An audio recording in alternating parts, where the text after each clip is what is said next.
नमस्कार दोस्तों, स्वागत है आपका स्टडी फॉर सिविल सर्विसेज में। यदि स्टडी फॉर सिविल सर्विसेज के छात्र हैं तो ये वाला टेलीग्राम जरूर ज्वाइन करके रखिए।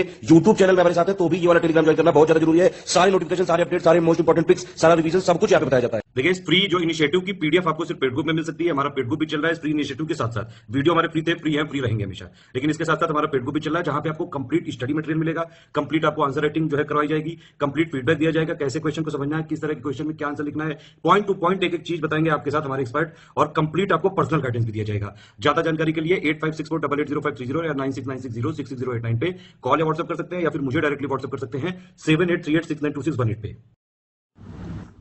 नमस्कार, जय हिंद दोस्तों। स्टडी फॉर सिविल सर्विसेज में आप सबका एक बार फिर से स्वागत है। आज की इस वीडियो में हम देखने वाले हैं बीपीएससी मुख्य परीक्षा 66वीं बीपीएससी मुख्य परीक्षा के लिए कुछ मॉडल क्वेश्चंस और उनके आंसर्स। तो चलिए शुरू करते हैं।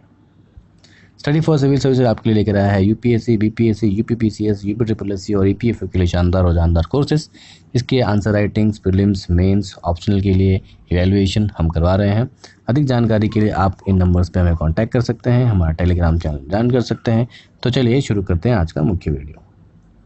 इस वीडियो में प्रमुखतः 4 सेक्शन से क्वेश्चन लिए गए हैं। पहला क्वेश्चन लिया गया है करंट अफेयर क्वेश्चन से, दैट इज जो new social media guideline act और रूल्स आई हैं। आप देख रहे होंगे ट्विटर, व्हाट्सअप, फेसबुक और सरकार के बीच में एक लड़ाई चल रही है।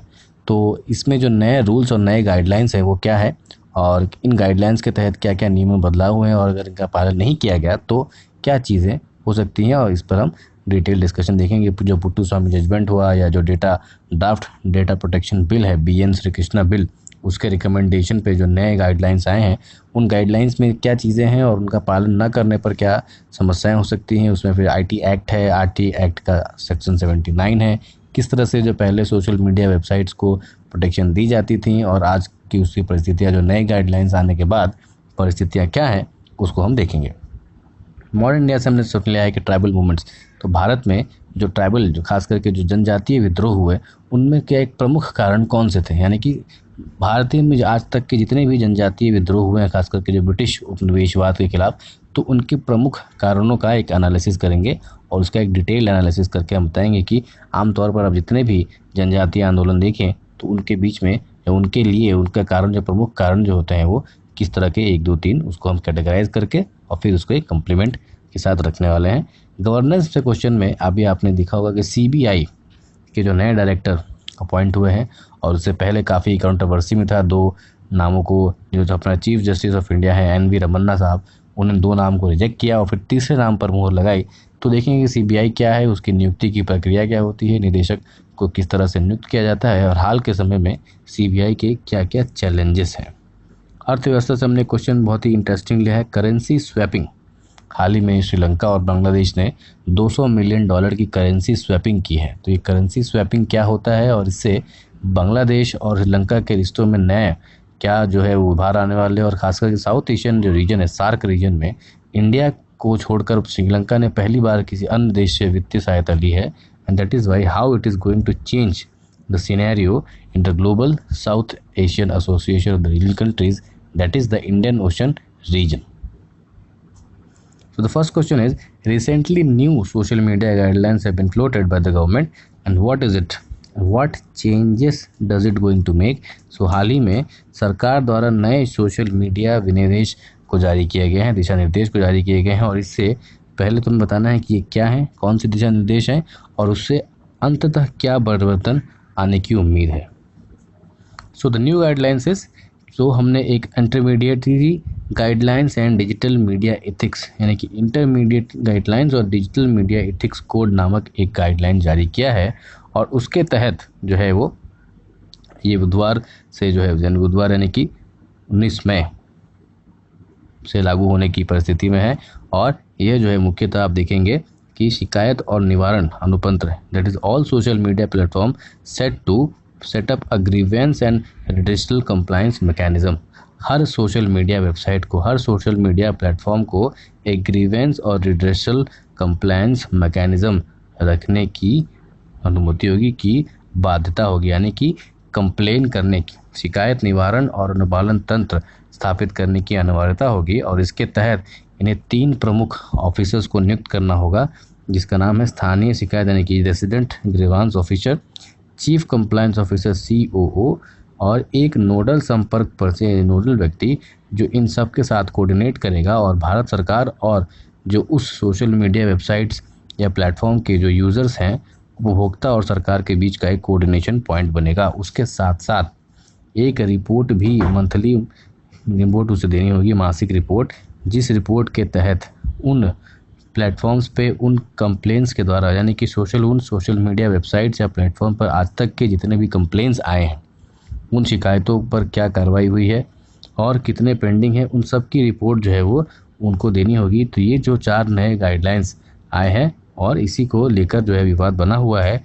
इसके तहत एक और व्हाट्सएप जैसे जो इंस्टेंट मैसेजिंग ऐप्स हैं जैसे कि व्हाट्सएप, उसके लिए एक नया रूल आया है कि उसमें अगर सरकार को लगे कि कोई ऐसा मैसेज या कोई ऐसा फॉरवर्ड जो कि आगे चलकर हिंसा फैला सकता है या जो भड़काऊ मैसेजेस हैं, उसको ट्रैक करने की व्यवस्था भी जो है व्हाट्सएप को सरकार को देनी होगी। यानी व्हाट्सएप को सरकार को ये बताना होगा कि किस व्यक्ति ने सबसे पहली बार वो मैसेज टाइप किया या लिखा या पोस्ट किया और बाद में वो कहाँ फॉरवर्ड, यानी कि जो मैसेज ट्रैकिंग, खास करके वो मैसेज जो हिंसा या भड़काऊ हो सकते हैं, उसकी ट्रैकिंग की फैसिलिटी जो है वो उसको देनी होगी। अगर ऐसा नहीं करते हैं सोशल मीडिया कंपनी या सोशल मीडिया प्लेटफॉर्म, तो उन सोशल मीडिया कंपनी और प्लेटफॉर्म को जो है आर्टिकल 79 IT एक्ट, जो इंफॉर्मेशन टेक्नोलॉजी एक्ट 2004 में पास हुआ था, उसका सेक्शन 79 के तहत कुछ सोशल मीडिया कंपनी या वेबसाइट्स या प्लेटफॉर्म्स को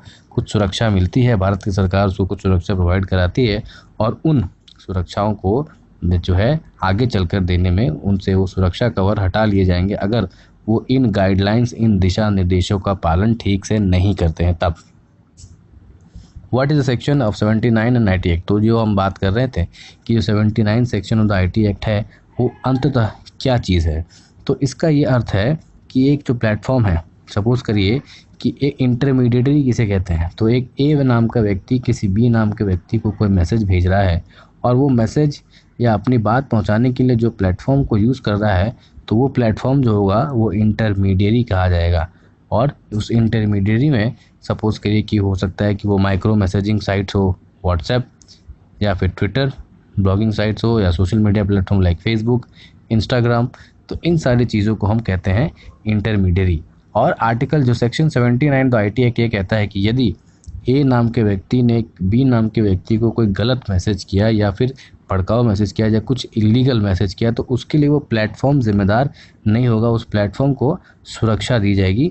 और इसी सेक्शन 79 के तहत उन्हें ये सुरक्षा होती है कि उनके प्लेटफॉर्म से यदि कुछ गलत, गैरकानूनी टाइप किया गया है या फॉरवर्ड किया गया है या फिर पास किया गया है या इनकरेक्ट किया गया है, तो उसके लिए वो बाध्य नहीं होंगे, बजाय उसके कि केवल वो व्यक्ति बाध्य होगा। लेकिन इसमें भी कुछ नियम और कंडीशंस हैं कि यदि सरकार द्वारा सूचित किए जाने के बावजूद भी उस व्यक्ति को या उस व्यक्ति के समूह को या उस मैसेज को ब्लॉक नहीं कर रहा है या उसकी ट्रेसिंग सरकार को नहीं बता रहा है, तो उस प्लेटफॉर्म पर कार्रवाई की जा सकती है। और अभी इसी चीज़ पर विवाद चल रहा है। और जो इंटरमीडिएट यानी जो मध्यस्थ प्लेटफॉर्म है, वो उस मैसेज को या उस एविडेंस को, उस प्लेटफॉर्म को, उस वीडियो सोर्स को या फोटो सोर्स को मैनिपुलेट नहीं कर सकता, उसमें बदलाव नहीं कर सकता, उस पर छेड़छाड़ नहीं कर सकता। अगर ये उसमें छेड़छाड़ करता है तो भी ये जो प्रोटेक्शन उसको मिलती है article 79 section 79 of the IT act के तहत, वो भी उससे फिर छिन जाती है। और फिर उस व्यक्ति पर तो कार्रवाई करने के लिए वहाँ की लोकल पुलिस तो अधिकार होता ही है। अगर उसने कोई छेड़छाड़ की या को पहले से इंटीमेशन, पहले से सूचना देने के बाद भी उस व्यक्ति पर रोक नहीं लगाई या उस मैसेज को कंट्रोल नहीं किया, कंटेन नहीं किया, तो उन पर भी कार्रवाई करने के लिए जो है वो सुरक्षा जो है वो अधिकारी को ये अधिकार मिल जाता है। सोशल मीडिया इंटरमीडिएटरी जो कि फेसबुक, ट्विटर, व्हाट्सएप, जो इन्होंने अभी तक इन गाइडलाइंस का पालन नहीं किया है, जो बुधवार को ख़त्म हो रहे थे, ठीक है, बुधवार 26 मई के आसपास जो है वो ख़त्म हो रहे थे और अभी तक उन्होंने इस पर कोई अमल नहीं किया है। बजाय इसके व्हाट्सएप ने अपनी नई प्राइवेसी पॉलिसी को लागू कर दिया है, जिस पर अभी भी कोर्ट में जो है विवादित फंसा हुआ है, न्यायाधीन मुद्दा चल रहा है। और इसी बीच में जो सरकारी गाइडलाइंस, जो दिशा निर्देश थे जो चीफ अपॉइंटमेंट ऑफिसर को लागू करना हो या फिर रेजिडेंस हो तो कंप्लायंस ऑफिसर हो, इन सबको अभी तक जो इनकी नियुक्ति नहीं की है। और इसीलिए सरकार ने अब इन्हें कहा है कि आपको जो सुरक्षा मिल रही थी section 79 of the IT act के तहत, वो अब आपको नहीं मिलेगी। यानी इसका अर्थ ये हो गया कि यदि कोई उस प्लेटफॉर्म का उपयोग गलत तरह के गैर कानूनी मैसेज, भड़काऊ भाषण, भड़काऊ हिंसा या फिर राष्ट्रीय सुरक्षा को खतरा पहुंचाने के लिए अगर उसका उपयोग किया जा रहा है तो उस प्लेटफॉर्म और प्लेटफॉर्म के अधिकारियों को सज़ा देने के लिए या उसे पकड़ने के लिए या उसके हिरासत में लेने के लिए सरकार अपने अधिकारों में होगी। यानी सरकार का ये अधिकार क्षेत्र से बाहर नहीं होगा और सरकार चाहे तो उस प्लेटफॉर्म पर उसको लगे कि ये प्लेटफॉर्म या उसके अधिकारी इसके लिए गिल्टी हैं तो उसे सज़ा दे सकती है। यानी उसके लिए जो प्रोटेक्टिव अम्ब्रेला, जो एक कवर था, एक सुरक्षा कवच था section 79 of the IT act, वो अब लागू नहीं होगा क्योंकि उन्होंने इन चीज़ों को कंप्लाई नहीं किया। साथ ही साथ उन्होंने को जो रिपोर्ट, मासिक रिपोर्ट ये देनी थी कि कितने कंप्लेन आए और उस पर आपने क्या एक्शन किया, उसे भी साझा नहीं किया है। और ये जो है सोशल मीडिया कंपनी की मनमानी बताई जा रही है। खास करके आपने देखा हो किस तरह से उन्होंने US के प्रेसिडेंट का अकाउंट सस्पेंड कर दिया। हालांकि वो आप कह सकते हैं कि भड़काऊ भाषण, लेकिन कोई विशेष नीति, कोई पॉलिसी नहीं है, कोई गाइडलाइंस नहीं कि किन आधार पर किसी का अकाउंट सस्पेंड करेंगे। ठीक है, बीजेपी के एक प्रवक्ता के आप देख रहे हैं कि मैसेजेस को, इन्फॉर्म्स को मैनिपुलेटेड टैग कर दिया है। बहुत से सेलिब्रिटीज़ के अकाउंट वो ब्लॉक कर देते हैं, सस्पेंड कर देते हैं मनमाने तरीके से। तो इस तरह से मनमानी भारत जैसे लोकतंत्र में आप नहीं कर सकते और इसलिए आपको नियम और कायदों से चलना होगा और इसीलिए ये जो हालिया बदलाव उसमें किए गए हैं। आगे चल के देखते हैं अगर क्वेश्चन की दूसरा, discuss in detail the major reasons, यानी कि भारत में जितने भी ट्राइबल रिवोल्ट्स हुए हैं उन सब के प्रमुख कारणों पर एक विशेष हम पे चर्चा करनी है। सो बैकग्राउंड क्या है ट्राइबल रिवोल्ट्स के? तो ट्राइबल रिवोल्ट यानी कि जो जनजातीय आंदोलन है वो मुख्यतः आप देखेंगे तो जो इंट्रूजन होता है अंग्रेज़ों द्वारा ज़बरदस्ती जो घुसपैठ के खिलाफ उनके क्षेत्रों में, उनके वन क्षेत्र में, उनके जीवन शैली में अंग्रेज़ों या अंग्रेज़ों द्वारा प्रोत्साहित अलग क्षेत्रों के लोगों को, अलग वर्ग के लोगों को जब उनके अलग अलग क्षेत्र में, उनके खास विस्तार क्षेत्र में जब वो ज़बरदस्ती घुसने की कोशिश करते हैं और इन्फ्लुएंस करने की कोशिश करते हैं तो उसका जवाब जो है वो जनजातीय विद्रोह से उन्हें मिला है।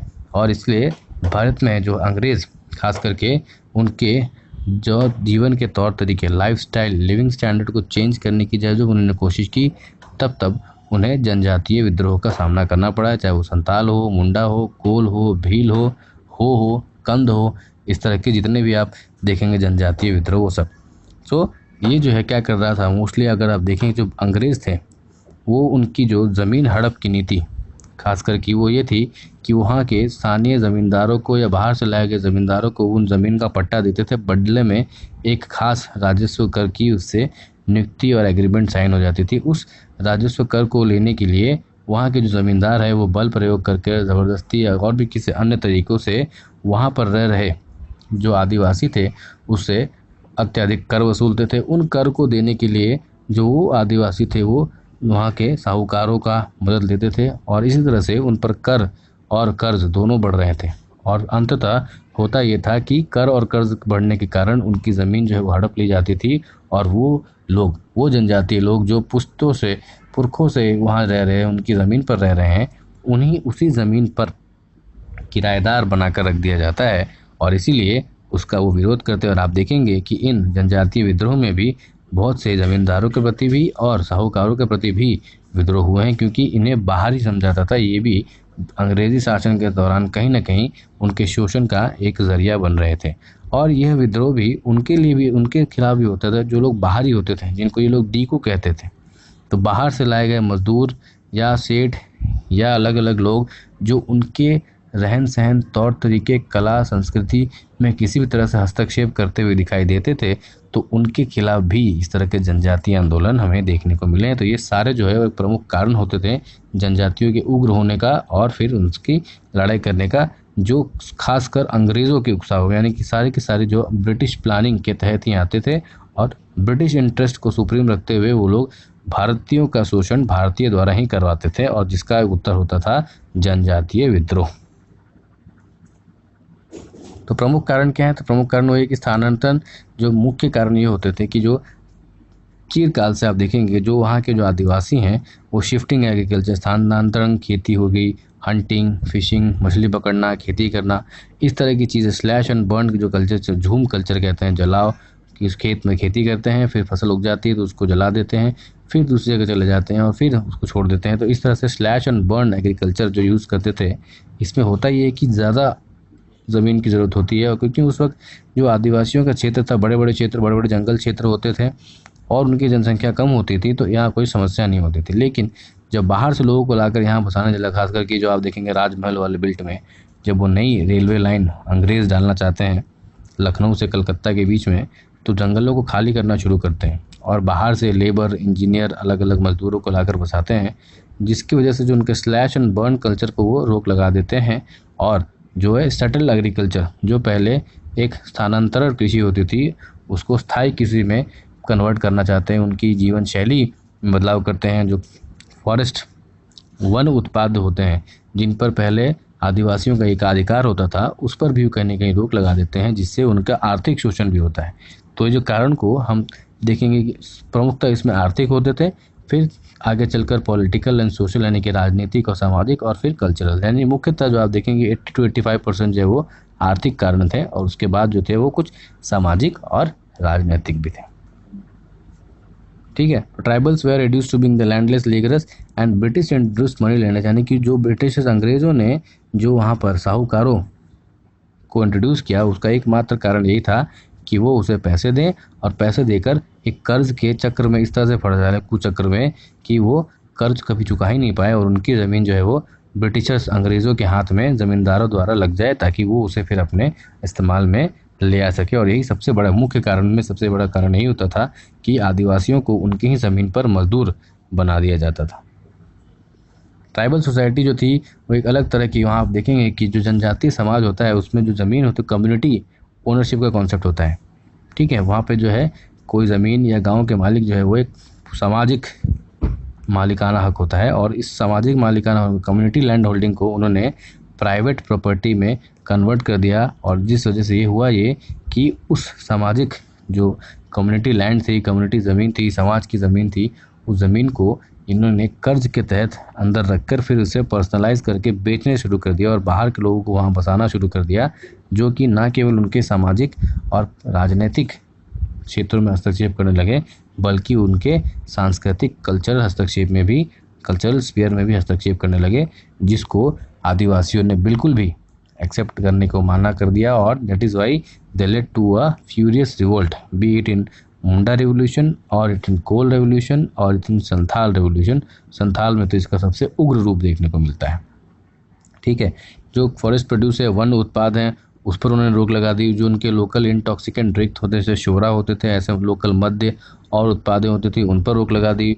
उन पर बाहर जाने से रोक लगा दी, बाहर निकलने से, अन्य तरह के रोक लगाने से जो उनके सबसे पहले आर्थिक नुकसान बहुत ज़्यादा होने लगे, गरीबी और भुखमरी से वो लोग मरने लगे। और इसी कारण आप देखेंगे कि एक बड़ा तबका जो है वो विद्रोह करता है। उसके अलावा भी जब यहाँ तक बात नहीं बनी तो फिर उन्होंने कानूनी सहारा लिया अंग्रेज़ों ने, और एक नया फॉरेस्ट डिपार्टमेंट, ठीक है, कृषि विभाग बनाया, जिसका मुख्य कारण ये था कि जितने वन्य संसाधन है, फॉरेस्ट रिजर्व है, उसका एक सर्वे करे और किस तरह से उसको मैक्सिमम यूटिलाइज़ किया जा सके। उसके लिए ब्रिज रिसोर्सेज को मैक्सिमम यूटिलाइजेशन करने के लिए एक फॉरेस्ट रिसोर्स बनाया। वहाँ के पेड़ हो, पेपर इंडस्ट्री हो, कॉटन इंडस्ट्री हो, ठीक है, खास करके मैसूर जैसे क्षेत्रों में, कर्नाटक में जो चंदन की इंडस्ट्री हो, सैंडलवुड इंडस्ट्री हो, उसका भारी मात्रा में उन्होंने एक्सक्यूज़ किया और फिर भारत से उसको ड्रेन करवा दिया। ठीक है। जो गवर्नमेंट ऑफ फॉरेस्ट एक्ट हो 1865 और इंडियन फॉरेस्ट एक्ट हो 1878, इन सब ने जो है उन वन्य क्षेत्र पर आदिवासियों के अधिकार को हटाकर सरकारी अधिकार, यानी कि उन सब प्रॉपर्टी को सरकारी ब्रिटिश इंडिया की प्रॉपर्टी डिक्लेयर कर दिया और उनका मालिकाना हक एक चुटकी में ख़त्म कर दिया। तो ये थे आर्थिक कारण। अब कुछ सामाजिक कारण, जैसे कि क्रिश्चियन मिशनरीज़। तो क्रिश्चियन मिशनरीज़ का रोल उन्हें पसंद नहीं आ रहा था। उनके धर्म में, उनके धार्मिक व्यवस्थाओं में, रीति रिवाज में वो हस्तक्षेप कर रहे थे। जिन जंगलों को वो सैक्रेड जंगल, ठीक है, पूजनीय जंगल मानते थे, जहाँ पर वो जाते नहीं थे, जहाँ पर कोई अंडरस्टैंडिंग नहीं थी, उन जंगलों को काटा जाने लगा। उन जंगलों पर बाहर के लोग आकर बसने लगे। उनकी पूजा पाठ करने की पद्धति का मजाक उड़ाया गया। उनको डाउन इन्फीरियर, जिस तरह से जो ट्राइबल कम्युनिटी, जनजातीय कम्युनिटी थी, वो उसका एक कम्युनिटी स्ट्रक्चर में रहती थी, लेकिन बाहर के लोगों को इंट्रोडक्शन के बाद उनको जो है वो समाज के निचले वर्गों का कहा गया उस तरह से जो एक लोअर क्लास की तरह ट्रीट करने, जो सेल्फ रिस्पेक्ट जो कहते हैं उसका हनन हुआ, और इसी वजह से और भी कारण थे, लेकिन यह जो प्रमुख कारण थे। दूसरा सोशल कारण, जो उनकी एक अपनी सामाजिक और एडमिनिस्ट्रेटिव व्यवस्था होती थी, प्रशासनिक व्यवस्था, जो कबीले होते थे, कबीलों का सरदार होता था, उसी का काम न्याय देना हो या प्रशासन, दोनों उसी व्यक्ति के हाथ में होता था। लेकिन इस तरह की व्यवस्था को अंग्रेज़ों ने मानने से मना कर दिया। उसमें एक अपना खुद का प्रशासनिक व्यवस्था, न्यायिक व्यवस्था ज़बरदस्ती थोपने की कोशिश की, और अगर विरोध करने पर जो स्थानीय पुलिस द्वारा या स्थानीय मिलिट्री द्वारा उन पर काफ़ी अत्याचार करवाया, और यही सब जाकर जो है उनके प्रमुख कारण बने, जो हमारे जनजातीय विद्रोह के प्रमुख कारण बने। उनकी कल्चरल आइडेंटिटी, उन ट्राइबल को, उन जनजातियों को इसका भय होने लगा कि बाहर से लोग अगर यहाँ आकर बसने लगेंगे तो उनकी जो अपनी पहचान है, उनकी जो अपनी सांस्कृतिक पहचान है, या उनकी जो अपनी कल्चरल रेस है, वो कहीं ना कहीं मिक्स हो जाएगी। उनकी लोकल महिलाओं के साथ दुर्व्यवहार किया गया, ज़बरदस्ती फोर्स्ड मैरिजेस कराए गए ताकि इंटरमिक्सिंग हो सके और जो उनका लोकल कल्चर हो कहीं ना कहीं विलुप्त हो जाए। और इन सब को बचाने के लिए, चाहे वो आर्थिक हित हो, सामाजिक हित हो, राजनीतिक हित हो या सांस्कृतिक हित हो, उनको बचाने के लिए, अपने अस्तित्व की लड़ाई लड़ने के लिए ट्राइबल्स ने, जनजातियों ने विद्रोह किया, और जो भी उनके पास हथियार उपलब्ध थे उसी से गुरिल्ला वॉरफेयर टेक्निक यूज़ कर अंग्रेज़ों को भी एक सबक सिखाया और बताया कि इतना आसान नहीं है। और इसीलिए आप देखेंगे कि अलग अलग क्षेत्र में, अलग, चाहे संथाल में हो या मुंडा रीजन में हो, छत्तीसगढ़ हो, अलग अलग जगहों पर, अलग अलग क्षेत्रों में संथाल टेनेंसी एक्ट पास करना पड़ा उन्हें, ठीक है। Malabar tenancy act, Madras tenancy act पास करना पड़ा, छत्तीसगढ़ छोटा नागपुर टेनेंसी एक्ट। तो इस तरह से एक नॉन इंटरफेरेंस की नीति आगे चलकर अंग्रेज़ों को अपनानी पड़ी, और आप ये कह सकते हैं कि जनजातियों ने उन्हें इसको मानने पर बाध्य कर दिया, ताकि इतने ज़्यादा वहाँ पर आंदोलन जो है वो उग्र रूप से चल रहे थे। आगे का प्रश्न देख लेते हैं।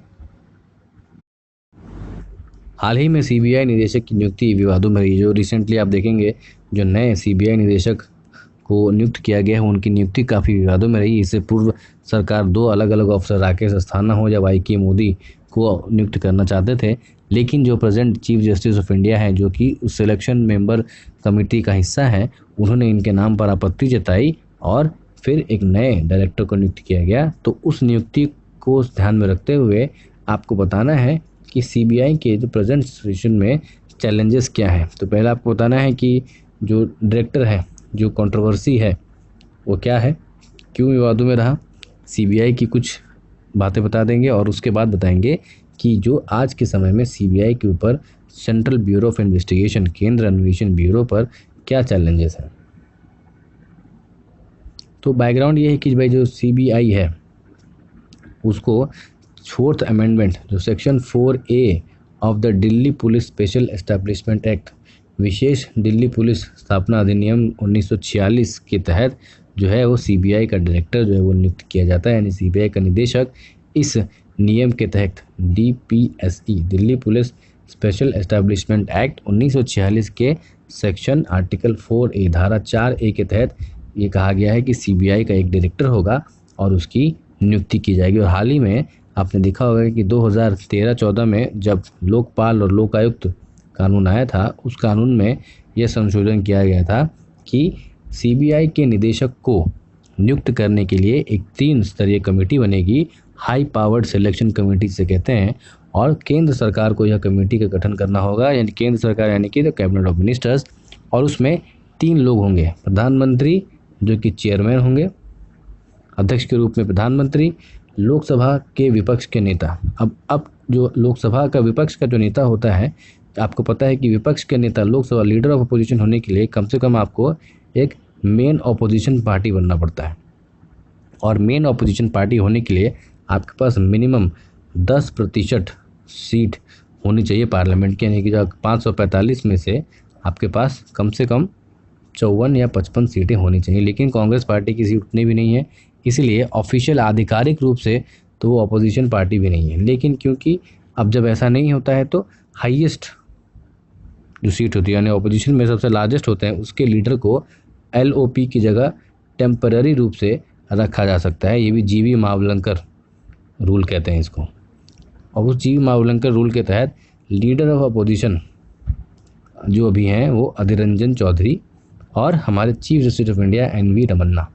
ये 3 मेंबर की एक हाई पावर्ड सिलेक्शन कमेटी बनती है और फिर वो 3-2-1 यानी कि 2:1 से जिसको पास कर देंगे वो व्यक्ति डायरेक्टर बन जाएगा। इससे पहले जो सरकार ने YK मोदी और RK अस्थाना को नियुक्त करना चाहा था CBI का डायरेक्टर, लेकिन NV रमन्ना ने उस पर असहमति जताई। और क्यों जताई उसका कारण हम डिस्कस करेंगे।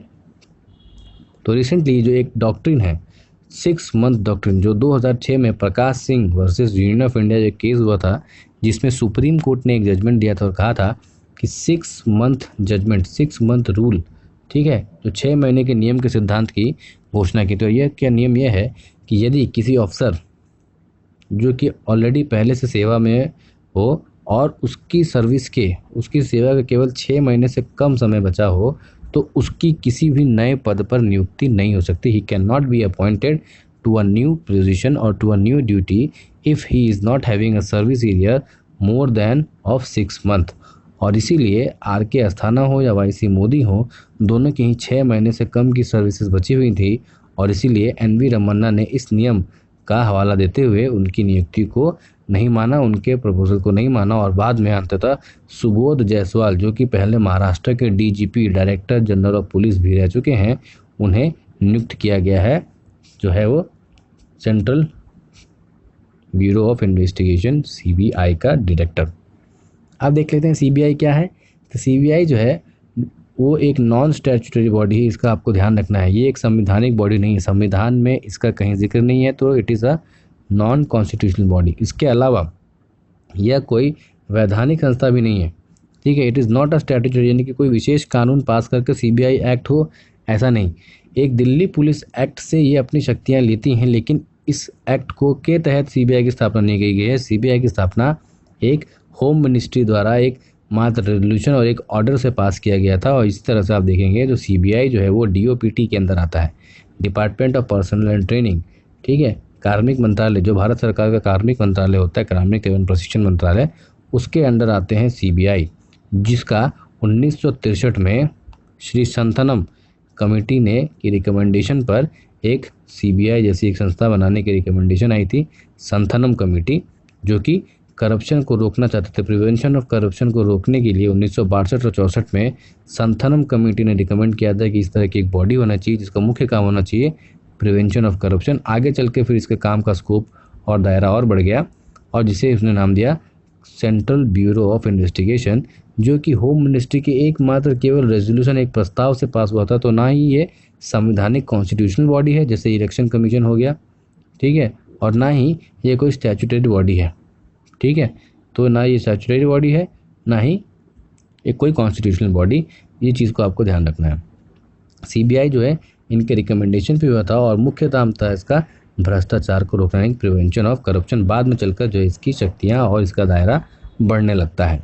तो और उसकी शक्तियाँ जो है वो कहाँ से आती हैं, तो Delhi police special establishment act DPSP act से ही वो उसका शक्ति का स्रोत है, उसी से अपने काम और उसी से अपनी शक्तियाँ वो डिफाइन करता है, जो कि मुख्यतः दिल्ली पुलिस के लिए बनाई गई थी। CBI जो है वो केंद्र सरकार की एक मुख्य एजेंसी के रूप में पहले जो कि केवल और केवल करप्शन, भ्रष्टाचार को रोकने या भ्रष्टाचार रोधी संस्था के रूप में जिसका जन्म हुआ था, वो आगे चलकर एक मेन इन्वेस्टिगेशन एजेंसी बनती है भारत सरकार की। और उसका ये भी काम है कि सेंट्रल विजिलेंस कमीशन, केंद्रीय सतर्कता आयोग को भी सहायता करना और लोकपाल और लोक आयुक्तों को भी सहायता करना, लोकपाल राज्य में, लोकायुक्त अलग अलग राज्यों में। It is the also the nodal policy, जो इंटरपोल मेंबर्स होते हैं। तो भारत में इंटरपोल को हैंडल करने के लिए एक नोडल एजेंसी यानी कि मुख्य एजेंसी भारत में इंटरपोल के साथ कोऑर्डिनेट करने के लिए CBI ही एकमात्र एजेंसी है। अब उसकी चैलेंजेस क्या क्या हैं, तो सबसे पहले है कि राजनीतिक हस्तक्षेप को ज़्यादा, ज़रूरत से ज़्यादा ही, और इसीलिए सुप्रीम कोर्ट को उसे पिंजरे का तोता कहना पड़ा था, क्योंकि यह केवल और केवल ऐसा देखा जाता है कि वो राजनीतिक मैनेजेंस, ठीक है, उस तरह से इस पर काम होता है। और उसकी सबसे इम्पॉर्टेंट बात, सबसे बड़ी भारी आलोचना और चैलेंज उसकी ये है कि जो उसका कन्विक्शन रेट है, दोष सिद्धि दर, यानी कि जांच तो करती है लेकिन दोषी को पकड़ नहीं पाती, और पकड़ भी लेती है तो उस पर दोष सिद्ध नहीं हो पाते। यानी कि जो उसका अपना ओरिजिनल काम है कि दोषी को पकड़ना और इस तरह से इस केस को मजबूत बताना ताकि कोर्ट है उसे वो सज़ा दे सके, लेकिन उस सज़ा दिलवाने में जो कन्विक्शन रेट है वो बहुत कम है, ठीक है। उसका राजनीतिक प्रतिशोध के लिए उपयोग किया जा रहा है, ट्रांसपेरेंसी पारदर्शिता की कमी है, कर्मियों की कमी है, अकाउंटेबिलिटी नहीं है, वर्कलोड इतना ज़्यादा है क्योंकि उसका स्पेयर बढ़ा दिया गया। हर केस में कहीं भी राजनीतिक में सीबीआई से जांच कराओ, सीबीआई से जांच कराओ, लेकिन सीबीआई की खुद की जो जांच रेट है वो बहुत अच्छी नहीं है। हर केस में उसका रिजल्ट मिलता है ऐसा नहीं है। दूसरा, अगर वो रिजल्ट आरोपी को पकड़ भी लेती है तो उसको सज़ा दिलवा पाने में वो इतनी सक्सेसफुल नहीं, क्योंकि उसके खिलाफ उतने सबूत नहीं मिल पाते। Restricted access and limited power, अलग अलग राज्यों में फिर उनको काम करने के लिए वहाँ के राज्य सरकारों से या वहाँ के डीजीपी से फिर अलग अलग परमिशन की ज़रूरत होती है, तो उनकी जो है एक्सेस भी उतनी खास रेस्ट्रिक्टेड नहीं है और पावर भी जो है वो लिमिटेड है। तो अगर आप इसकी तुलना अगर एफबीआई से करें सीबीआई की, तो एफबीआई की तुलना में सीबीआई जो है बहुत कम शक्तियाँ हैं और उस पर भार अधिक है और उसका राजनीतिकरण अधिक हो गया है। इसी वजह से इसकी जो एफिशिएंसी है वो कहीं ना कहीं कॉम्प्रोमाइज़ हो रही है। अगला प्रश्न देखते हैं कि बांग्लादेश का जो सेंट्रल बैंक है उसने श्रीलंका के साथ $200 बिलियन का एक करेंसी स्वैप किया है। तो पहले बताएंगे करेंसी स्वैप क्या होता है और ये इम्पॉर्टेंट क्यों है, वाई इट इज़ महत्वपूर्ण। सो बांग्लादेश के जो बैंक है, बांग्लादेश सेंट्रल बैंक, जैसे कि भारत का सेंट्रल बैंक है reserve bank of India, America का है फेडरल रिजर्व, उसी तरह से बांग्लादेश के सेंट्रल बैंक ने श्रीलंकन सरकार के साथ $200 मिलियन की करेंसी को जो एक्सचेंज करने का एक एग्रीमेंट किया है। और इससे होगा ये जो कोलंबो यानी श्रीलंका की सरकार पर जो बाहरी डेप्ट है, एक्सटर्नल डेप्ट $4 मिलियन का, वो कहीं ना कहीं वो चुका पाएंगे, क्योंकि श्रीलंका का जो हालिया फॉरेन रिजर्व है वो भी $4 मिलियन के आसपास का ही है और बाहरी कर्ज है वो भी $4 मिलियन का है। यानी कि उसका जो नेट वर्थ है, अगर वो सारे कर्ज चुका देता है तो उसका जो नेट वर्थ है वो ज़ीरो हो जाएगा। और इस तरह से जब फॉरेक्स रिजर्व ज़ीरो हो जाता है तो आपको इंटरनेशनल लोन्स और ग्रांट्स और बहुत सी सारी चीज़ें मिलने में असुविधा होती है, जिससे आपकी अर्थव्यवस्था को भारी नुकसान पहुंचता है। और इससे बचने के लिए श्रीलंका ने बांग्लादेश से ये स्वैपिंग किया है, ठीक है। और ये जो है फॉरेन एक्सचेंज जो 4 मार्च तक ही था वो ख़त्म होने वाला था और इसके लिए श्रीलंका को ये मजबूरी में करना पड़ा। अब करेंसी स्वैपिंग होती क्या है, और मुद्रा विनिमय ये होता है कि किसी प्रभावी ऋण, जैसे कि इस केस में हुआ कि श्रीलंका जो है वो बांग्लादेश से $200 मिलियन लोन लेगा, लेकिन बदले में जो चुकाएगा उसे वो डॉलर में नहीं, यानी कि he will take loan as a $200 million, but उसे श्रीलंकन रुपी में चुकाएगा। और इसी वजह से जो श्रीलंका के पास जो फॉरेक्स रिजर्व है, फॉरेक्स रिजर्व यानी कि अलग अलग देश डॉलर के रूप में रखते हैं, वो कमी नहीं होगी, बजाय उसके कि वो अपने घर में अपने देश में अपने पैसे छाप कर बांग्लादेश को दे सकता है। और इससे दूसरी बात ये भी होगी कि बांग्लादेश के पास जो श्रीलंकन रुपी होंगी उसे बांग्लादेश को श्रीलंकन गुड्स या सर्विसेज को खरीदने में ही उपयोग करना पड़ेगा, क्योंकि और कोई देश तो श्रीलंकन रुपये लेगा नहीं। तो श्रीलंका ने इससे 2 चीज़ें साधी, एक तो अपना जो अंतर्राष्ट्रीय मुद्रा कोष उसको बनाए रखा, और दूसरा अपने इकोनॉमिक इंटरेस्ट, यानी कि जितने भी श्रीलंकन मनी, जितने भी श्रीलंकन करेंसी बांग्लादेश के पास होंगी तो उतने करेंसी का उपयोग श्रीलंका में ही हो सकता है। नहीं, वो सारे गुड्स एंड सर्विसेज का एक परफॉर्म्ड कस्टमाइज्ड मार्केट बांग्लादेश तब तक जब तक उसके पास श्रीलंकन करेंसी में मनी है, they will have to purchase from Sri Lanka only. तो उन्होंने ना अपनी इकोनॉमी को सुदृढ़ किया बल्कि अपने फॉरेन एक्सचेंज रिजर्व और द ग्लोबल एम्पैथी को भी बनाए रखा, और इसे कहते हैं हम फॉरेन करेंसी स्वैपिंग। यानी कि 2 देश आपस के व्यापार के लिए किसी एक डॉलर के बदले वहाँ की लोकल करेंसी में डील करने को एग्री हो जाते हैं, इसको कहते हैं करेंसी स्वैपिंग। जो भारत ने भी ईरान के साथ किया था, तेल खरीदने के लिए ईरान जो है वो रुपया लेता था और ईरान ने रुपया लेना एक्सेप्ट कर दिया था, और सिमिलरली भारत भी वहाँ पर अपने खर्च कर सकता था। तो इस तरह के जो मनी होते हैं, इस तरह के जो इंस्टीट्यूट कहते हैं करेंसी स्वैपिंग, यानी कि इंटरनेशनल डॉलर में डील करने के बजाय आप अपनी देश की करेंसी को एक स्वैप कर सकते हैं डॉलर के बदले, और वही कहीं ना कहीं आर्थिक रूप से उसे फ़ायदा होता है। श्रीलंका ने इसलिए ऐसा किया क्योंकि उसके जो बाहर मिल रहे कर्ज से बांग्लादेश का दिया वाला कर्ज काफ़ी सस्ता था, क्योंकि वह डॉलर में नहीं देना था, उसे अपनी खुद की ही करेंसी में देना था। अब इस समय जो बांग्लादेश है उसकी आर्थिक स्थिति इतनी बढ़ गई है और अच्छी परफॉर्म कर रहा है, इसी वजह से जो लोकल SAARC सार्क देश है या इंडियन ओशन या बे ऑफ बंगाल रीजन में बांग्लादेश की प्रेजेंस जो हाल ही में बढ़ने को देखने मिली है, और इस तरह से वो अलग अलग देशों की आर्थिक सहायता करने में सक्षम हुआ है। और ये पहली बार है ऐसा कि बांग्लादेश ने किसी को कभी मदद की है। उसका खुद का फॉरेन रिजर्व जो विदेशी मुद्रा भंडार है वो $45 बिलियन है, जिसमें से केवल और केवल $21 बिलियन तो रिमिटेंस है, यानी कि बाहर से बांग्लादेशी हैं जो बाहर अपने देश में पैसा भेजते हैं। ये अनुमान लगाया जा रहा था कि इस साल कोविड-19 लॉकडाउन की वजह से ये जो है रेमिटेंस में कमी, जो बाहर के लोग जो बांग्लादेश में पैसा भेजते हैं उसमें कमी आएगी, लेकिन ऐसा हुआ नहीं, क्योंकि जो भी सेक्टर खुले, जो भी यूरोप में मैन्युफैक्चरिंग और इम्पॉर्टेंट हेल्थ केयर सेक्टर्स खुले, उन सब में जो आप देखेंगे कि प्रमुख वर्कर्स जो थे एशियन वर्कर्स ही थे, और इसीलिए जो रेमिटेंस है वो कहीं का भी कम, उतना कुछ खास सिग्निफिकेंट नहीं हुआ, खास करके यूरोपियन कंट्रीज़ के द्वारा। और इसीलिए श्रीलंका ने भी पहली बार भारत के अलावा पहली बार किसी और देश से एक उधार लिया है, करेंसी स्वैपिंग की है, और बांग्लादेश की जो उभरती हुई पिक्चर है वो उसके rising in the forex reserve and the economic development, जिसका पर कैपिटा इनकम भारत से भी अच्छा होने की उम्मीद हो चल रही है, और इसीलिए बांग्लादेश जो एक नई शक्ति की तरह धीरे धीरे साउथ एशियन रीजन में उभरने का प्रयास कर रहा है। भारत से क्यों नहीं लिया गया? तो भारत से आपको पता होगा कि हाल ही में जो श्रीलंका और भारत के बीच में जो कोलंबो पोर्ट पर डेवलपमेंट का काम चल रहा था, तो चीन और वहाँ के लोकल लेवल और लोकल सरकारी राजनीतिक दबाव में आकर गोटाबाया राजपक्षे जो कि वहाँ के प्रेसिडेंट थे, उन्होंने भारत को वहाँ से उस प्रोजेक्ट से जो है वो बाय बाय कह दिया, वहाँ से निकाल दिया, वहाँ से जो है बंद करवा दिया, और इसी वजह से जो भारत और श्रीलंका के संबंध जो है वो उतने अच्छे नहीं रहे। हाँ, इसके बाद अलग है कि उन्होंने उसी पोर्ट पर कुछ आगे चलकर जो ईस्टर्न साइड की जगह वेस्टर्न साइड डेवलप करने का प्लान हमसे बात की, लेकिन तब तक जो है वो रिश्तों में खटास आ गई, और इसी वजह से जब गोटाबाया राजपक्षे जी नरेंद्र मोदी के पास $1 बिलियन का क्रेडिट स्वैप मांगने आते हैं, तो इस पर हमने डिले कर दिया, ताकि क्योंकि हमारे जो रिलेशन थे वो अच्छे नहीं थे, कोलंबो पोर्ट से हमें बाहर कर दिया गया था, और इसी वजह से उस रीजन्स को देखते हुए भारत ने श्रीलंका की मदद ना करने का सोचा, या उसने कुछ समय लेने का सोचा। इतने समय में श्रीलंका ने बांग्लादेश से बात कर अपने चीज़ों को सफल कर दिया, और वहाँ के सेंट्रल बैंक के साथ ये रेडी हो गया कि मैं आपसे कुछ पैसे लूँगा और तय समय पर आपको वापस भी कर दूँगा, बदले में आप मुझे डॉलर में पैसे दीजिए ताकि मैं अपने फॉरेक्स रिजर्व को मेंटेन कर सकूँ, और जो लोन है इंटरेस्ट के साथ मैं श्रीलंकन रुपी में चुकाऊँगा, जिससे कि आने वाले समय में बांग्लादेश जो है वो श्रीलंका से डायरेक्ट साजो सामान खरीद सकता है, क्योंकि उसके पास श्रीलंका की करेंसी है, और भारत कहीं ना कहीं इससे छूट गया। और जो हमारे जो स्टिच नेचर है जो कोलंबो ने हमारे साथ पोर्ट डेवलपमेंट में किया, उसका बदला लेने के लिए, उसके ही टिट फॉर टैट जैसे व्यवहार में हमने उस लोन में डिले की। हमको लगा कि ये डिले करने से हमारा कोलंबो पोर्ट में री एंट्री हो सकती है, लेकिन इसी बीच बांग्लादेश की एंट्री होती है, और ग्लोबल सिनेरियो खास करके इंडियन ओशन रीजन में चेंज होने लगता है। इसलिए भारत को इस रीजन में, सार्क रीजन में जो मुखिया बना हुआ है, उसको अगर अपनी पकड़ और पैंट बनानी है तो इस तरह के चीज़ों पर ध्यान देते रहना होगा, और अपने फॉरेन पॉलिसी को और ज़्यादा इम्प्रूव करने की ज़रूरत है।